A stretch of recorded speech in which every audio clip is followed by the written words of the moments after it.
Wow. I mean, it all comes down to the same thing. Is that a... That's correct, Wendy. We all wear masks, metaphorically speaking. From myself, from my problems, the great America that's been... Oh, yeah. No, Jimmy Fallon doesn't know, David Letterman doesn't know. We don't know. I've been trying to get back there. Lies. It is the secret symbol of the Illuminati. Well, I was two people my whole life. They get out there in the woods in a circle naked and they just... Okay.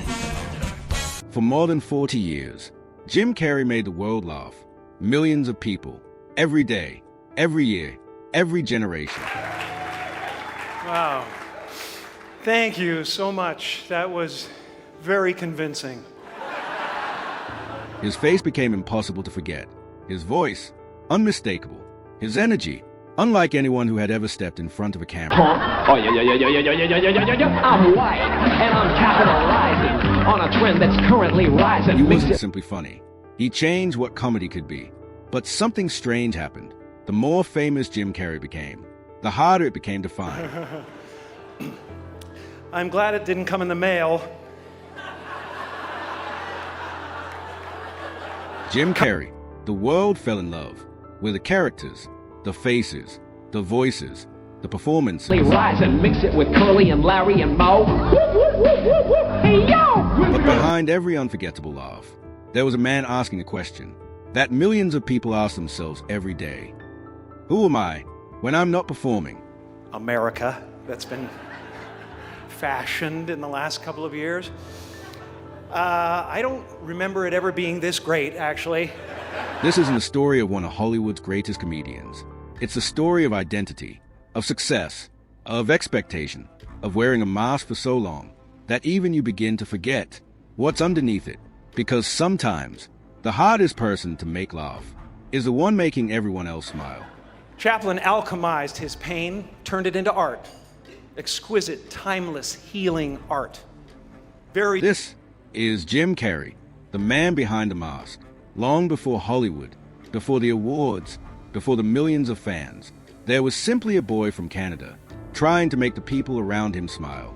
Very few people know that the Tramp character's funny walk was because he had worn through the soles of his shoes. He was in pain and trying to avoid the blisters. Jim Carrey was born on January 17, 1962, in Newmarket, Ontario. His father, Percy, was a talented saxophone player with dreams of becoming an entertainer himself. His mother, Kathleen, had a sharp sense of humor but struggled with chronic illness throughout much of Jim's childhood. That's correct, Wendy. We all wear masks, metaphorically speaking. The home was filled with music, imagination, and laughter, but it was also filled with uncertainty. Money was always tight. Then everything changed. You're right. When Jim was just a teenager, his father lost his job. Overnight, the family's financial security disappeared. They were forced to leave their home. At one point, the family lived out of a camper van while trying to rebuild their lives. Okay. After school, Jim wasn't heading home to relax. He was working, cleaning toilets, mopping factory floors, doing whatever was needed to help keep the family afloat. It wasn't glamorous, it wasn't fair, but those years quietly shaped the person he would become.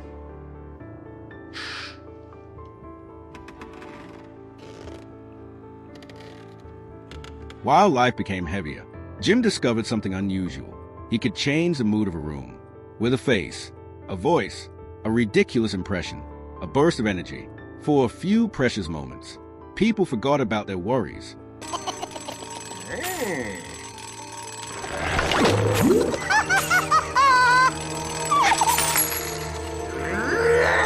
Laughter became more than entertainment. It was a relief. It became hope. Looking back years later, Jim would often speak about those difficult years with remarkable honesty. He understood something that many performers discover early in life. Sometimes, the people who make us laugh the hardest learn to do it because they know what sadness feels like.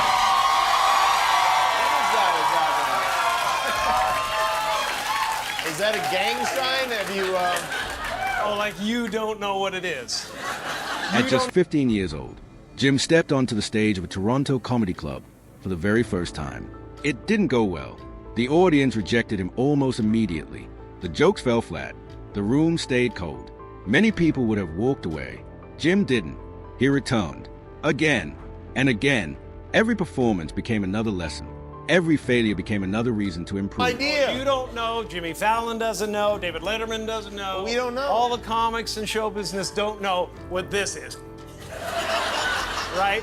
Yeah. What is it? Slowly, audiences began to notice something different. His comedy wasn't built around clever punchlines.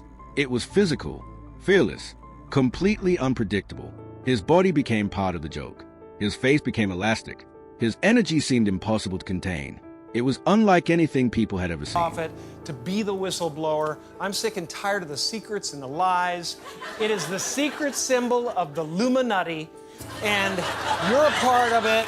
But beneath all the chaos, Jim Carrey wasn't simply trying to become famous. He was chasing something much deeper. He wanted to prove that he belonged, that he mattered, that he could build a life his family had only dreamed Know of. what's really going on. You know, when they get out there in the woods in a circle naked and they decide these things. He couldn't have known it then, but those tiny comedy clubs, those empty seats, those awkward silences, were quietly preparing him for something extraordinary.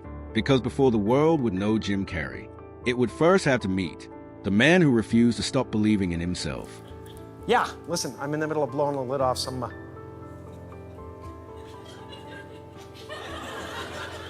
By the early 1980s, Jim Carrey had become one of the hardest working comedians in North America. Night after night, club after club, he refined a style that nobody else could imitate. His impressions became legendary. His physical comedy felt almost impossible. His face seemed to ignore the rules of human anatomy. Audiences had never seen anything like him. I think what I was really trying to say was I think people really enjoyed Dumb and Dumber this weekend. And But that talent alone doesn't guarantee success. Hollywood noticed Jim, but it didn't quite know what to do with him. He landed small television roles, a few movie appearances. Opportunities came, but none of them truly captured what made him special. Years passed. Close calls became disappointments. The dream remained just out of reach. They should all go to the theater. They should all go to the theater tomorrow and see it. They should. Because we could use a good laugh. Then, everything changed. In 1990, Jim joined the sketch comedy show in living color. Suddenly, he had the freedom to become exactly what audiences loved. Loud, fearless, unpredictable. Every week, millions watched him disappear into outrageous characters. I want to be myself. If I lose a few fringe people who can't deal with the fact that there's other forces in the world, that's okay with me.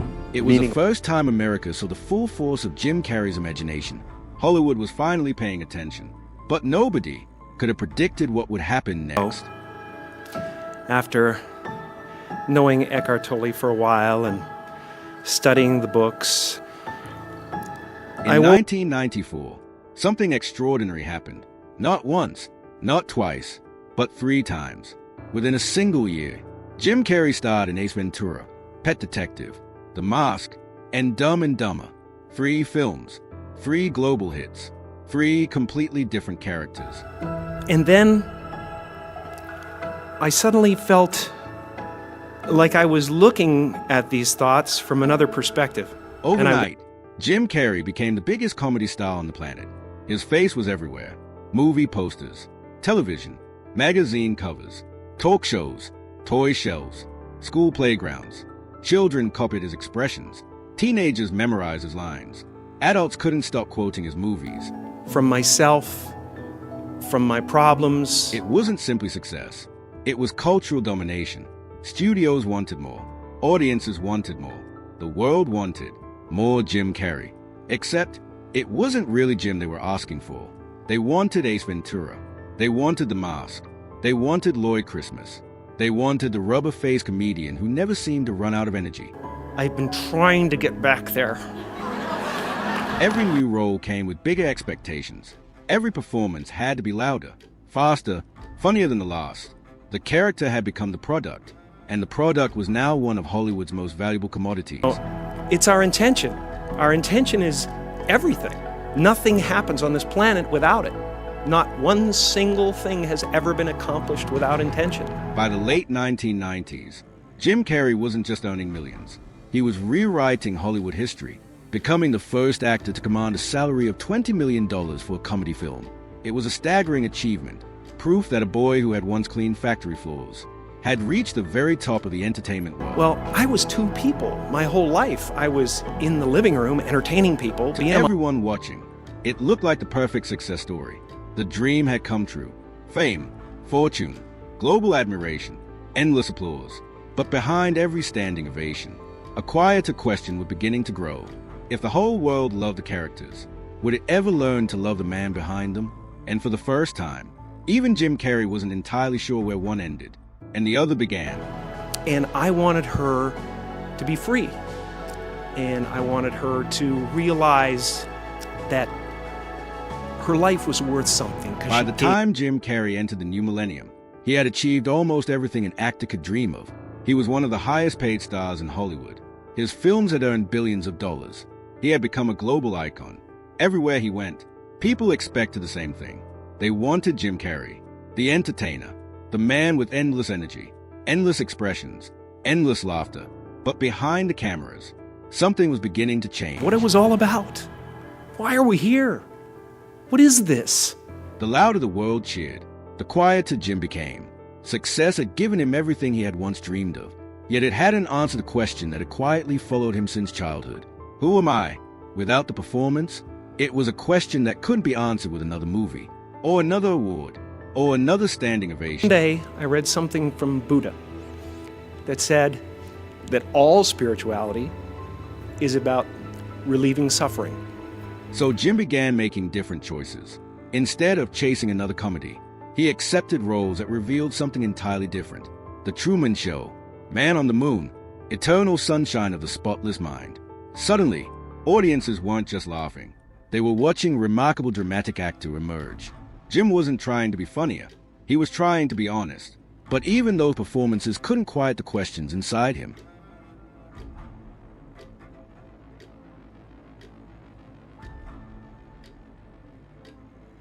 Away from Hollywood, Jim found himself becoming increasingly fascinated by philosophy, spirituality, consciousness, meditation, the nature of identity itself. While the world continued celebrating the characters, Jim had become fascinated by the person behind them. In interviews, his answers became deeper, more reflective, sometimes even uncomfortable. He spoke openly about fame, about depression, about success, and about the strange realization that reaching the top of the mountain doesn't necessarily bring peace. One quote, in particular, captured what he had discovered. He once said, "I think everybody should get rich and famous and do everything they ever dreamed of so they can see that it's not the answer." It wasn't cynicism, it was experience, because Jim had reached a place that very few human beings ever experience. He had achieved almost every external measure of success imaginable. And yet, he discovered something the rest of us often spend our entire life chasing. Purpose cannot be given to you. It has to come from within. As the years passed, Jim gradually stepped further away from Hollywood. He painted, he wrote, he reflected. He spent time asking questions that had nothing to do with fame, and everything to do with being human. To some people, it seemed as though Jim Carrey had changed. But perhaps, for the first time, he had simply stopped pretending. Maybe the man the world thought it knew had finally taken off the mask, and underneath was someone still searching, not for another audience, not for another blockbuster, but for himself. For most of his life, Jim Carrey was running toward success, running toward acceptance, running toward the next performance. But eventually, he stopped, not because Hollywood stopped calling, because he no longer needed it to. There comes a moment in some people's lives when they realize they spent years becoming who everyone else wanted them to be. And then comes an even more difficult question. What happens if you stop? For Jim, that question became impossible to ignore. Instead of chasing another blockbuster, he began spending more time in silence, painting, reading, reflecting, creating, not because someone was paying him, but because it brought him peace. His artwork became deeply personal, bold, colorful, sometimes chaotic, sometimes uncomfortable, but always honest. It wasn't created for critics. It wasn't created for the box office. It was simply another way of asking the same question that had followed him throughout his life. Who am I? Away from the cameras.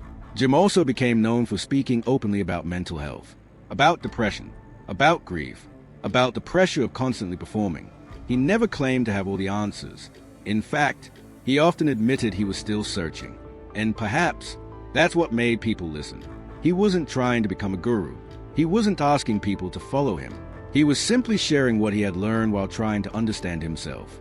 In 2022, Jim surprised many fans when he suggested he was ready to step away from acting. After decades at the very top, he said he felt he had done enough, that he liked his quiet life, that he was content. For some, it sounded unbelievable. Why would someone walk away from Hollywood when they could still command millions? But maybe that's the point. We spend so much of our life believing success means having more money, more recognition, more applause. Yet Jim seemed to be discovering something very different. Sometimes, the greatest success is needing less validation, less noise, less pretending. Perhaps the man who had spent a lifetime making the world laugh had finally given himself permission to simply be, not Ace Ventura, not the mask, not the funniest man in the room, just Jim. Jim Carrey's story was never really about comedy. It wasn't about fame. It wasn't about Hollywood. It was about identity. Like so many of us, he spent years becoming the person the world wanted him to be. The funny one, the entertainer, the star, and for a long time, it worked. The applause grew louder. The awards became bigger. The bank account became larger. From the outside, it looked like the perfect life. But appearances have a way of hiding the questions we ask ourselves when nobody else is watching. Jim discovered something that very few people ever get the chance to learn. Success can change your circumstances, but it cannot tell you who you are. That answer has to come from somewhere much deeper. Perhaps that's why his story continues to resonate. Not because he was the funniest man in Hollywood, but because beneath all the laughter, he was searching for exactly the same thing so many of us are searching for. To be accepted, to be understood, to know that who we are is enough. Maybe that's why his journey feels so familiar. We all wear masks. Some wear them at work. Some wear them around friends. Some wear them because they're afraid that if people saw who they really were, they might not be enough. But masks, no matter how convincing, are exhausting to wear forever. And maybe the bravest thing Jim Carrey ever did wasn't making millions of people laugh. Maybe it was admitting that he was still trying to understand himself. Because that takes a different kind of courage. The courage to stop performing. The courage to stop pretending. The courage to let people see the person behind the applause. Jim Carrey gave the world unforgettable characters. Ace Ventura, The Mask, Lloyd Christmas, The Grinch, The Truman Show. Performances that will continue making people laugh and think for generations to come.